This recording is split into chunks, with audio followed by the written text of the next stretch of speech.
Late one foggy evening, Alex, a college student, missed the last bus home after. Late one foggy evening, Alex, a college student, missed the last bus home after studying at the library. The streets were eerily silent, and the only sound was the faint rustle of leaves in the cold wind. Desperate to get home, Alex wandered to the old train station that was supposedly abandoned for decades. To his surprise, a rusty black locomotive stood puffing gently, its dim lights flickering like fireflies.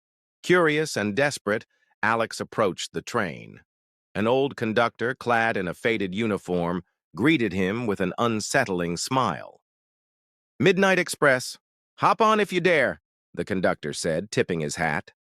The oddness of the situation didn't fully register as Alex stepped into the train, unable to resist the intrigue.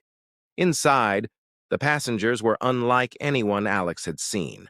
Silent, still, and clad in clothes from various eras as though frozen in time. A man in a top hat read a newspaper dated 1923, while a woman in a 1960s dress hummed softly to herself, her voice echoing unnaturally. As the train began to move, the windows revealed an eerie landscape. They didn't pass the familiar city streets, but instead vast, misty fields with ghostly figures dancing in the distance.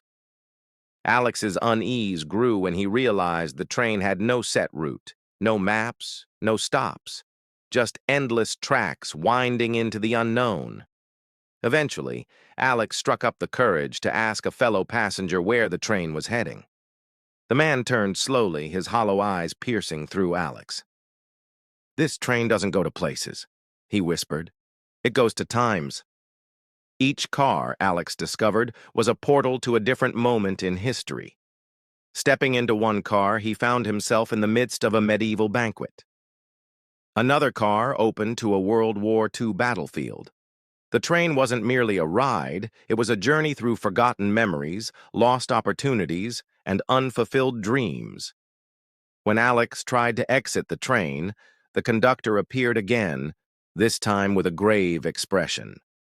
"One does not simply leave the Midnight Express without answering its question," he said, handing Alex a single slip of paper. On it was a question that shook Alex to his core. If you could change one moment in your life, would you? The train screeched to a halt. The doors opened, revealing the station Alex had originally left behind. The decision was his: return to his life with the knowledge of what could have been, or stay on the train to explore the infinite what-ifs. Alex hesitated, looking back at the passengers who stared at him silently, their expressions a mix of envy and longing. With a deep breath, he stepped off the train, vowing to make the most of every moment from that day forward. But as the train disappeared into the mist, he heard the conductor's voice echo in the distance. "You'll be back. They always come back."